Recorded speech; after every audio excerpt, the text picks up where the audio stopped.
तो कौ मैंने निज स्किन को लेकिन बहुत टेंशन अच्छा कि मोर आक्ने जाऊनी आक्ने प्रोब्लेम तो से आज ये वीडियोटा से बहुत यूजफुल आ बहुत हेल्पफुल वीडियो हम जो मैंने निज फेस गोटे बेस्ट टोनर खोजुंट तो तांको ये वीडियोटा से प्लीज वीडियोटी को पूरा फास्ट लास्ट तक एंड तक देखूँ।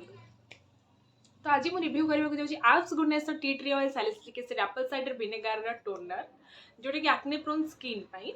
जदि आपण एटा विषय जानी ना तो ये वीडियोटी को पूरा फास्ट लास्ट तक देखो देन आ विषय आप पूरा भलसे जान जीवे।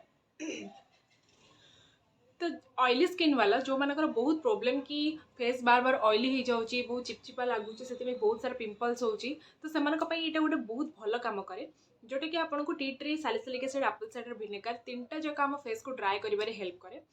आपको तीनटा जाक जिन अलग अलग किणवा दरकार पड़ोनी कि एक्सट्रा मनी खर्च करा पड़ोनी आपको तीनटा जाक जिन गोटे बोतल में मिल जाव तो सहीटार बहुत भल बेनिफिट आर प्राइस उपर आसूँ देखो 235 आर प्राइस अच्छी जोटा कि आपको डिस्काउंट आहरी कम मिल जाव पर्पल आप्रे जमीक कि आगुरी भी वीडियो बनई कि आल्प्स गुडनेस रे बहुत सारा ऑफर चलता है पर्पल रे तो आप डायरेक्टली से परचेस करेंगे मुझे डिस्क्रिप्शन बॉक्स रे लिंक देदेवी। देन मु आसूची तार तीनटा इंग्रेडिएंट्स कौन कौन काम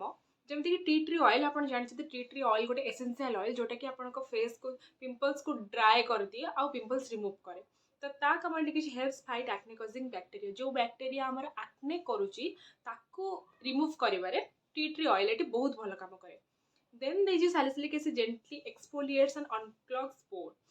तो जमीक सैलिसिलिक एसिड भी आमर फेस को ड्राई कर हेल्प करे जो ऑयली स्किन सैलिसिलिक एसिड बहुत भल सुट करे। Then apple cider vinegar helps restores natural pH balance of your skin जमीक कि एप्पल साइडर विनेगार आपंकर स्किन पीएच बैलेंस को मेंटेन कर रखिबो तो तीनटा जाक इंग्रेडिएंट्स आपको गोटे बोतल में मिल जाव। तो जो मैंने एटा को यूज करने को चाहूँगी मुझे डेफिनेटली कहूँ आप स्किन बहुत भल कम करेंगे। ड्राई स्किन वाला भी ये यूज करेंगे सेमती ना जे करें किंतु बेस्ट ऑयली स्किन रे एटा भल रिजल्ट देखाए। मुझा को ऑलरेडी 3 मंथ है यूज करुच्ची मो फेस रे भी एमती बहुत सारा पिंपल्स भर्ती आप देखिपे मे भी देखो ये भी एबे ऑलरेडी मु ट्रीटमेंट करुच्ची एमती ना सांगे सांगे कौन जिनस आपको रिजल्ट देखईदेव आपटा यूज करूँ देन मत कमेंट बॉक्स रे जनइबे कि आपंकर केमती कौन काम देला किंतु मुझे डेफिनेटली आपको कहीपरि यहाँ ऑयली स्किन मानी बहुत भल कम करे। देन जाऊँगी मोर यूज उपरे किसी नहीं ये पूरा सिंपल यूज आपमती आप टोनर की यूज कर सेमती यूज करार अच्छी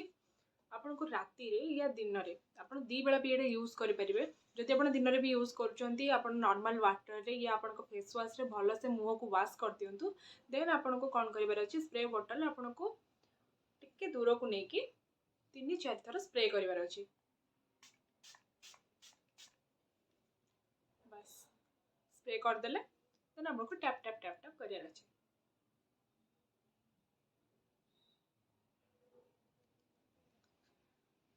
यार स्मेल बहुत भल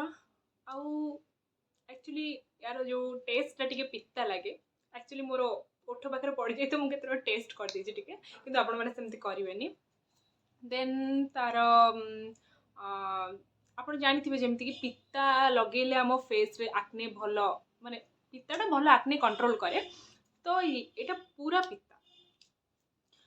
आउ जमती आप ट्राए कला बेले गोटे ध्यान रखिए आखिरे आपणकर स्प्रे न हुए आखि बंद करके स्प्रे करेंगे